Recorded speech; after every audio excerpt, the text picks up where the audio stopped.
她什么都好，温柔、漂亮、主动。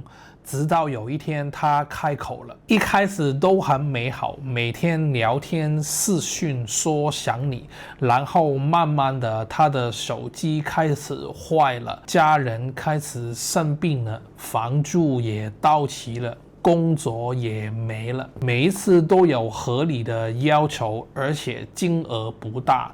你觉得帮女朋友是应该的，对吗？但你有没有想过，这些小忙加起来是多少？这也是一个曾经我的客户分享给我的实例。我们大概算了一下，半年以内差不多20到30万下来是有的，然后之后女方更是失踪了。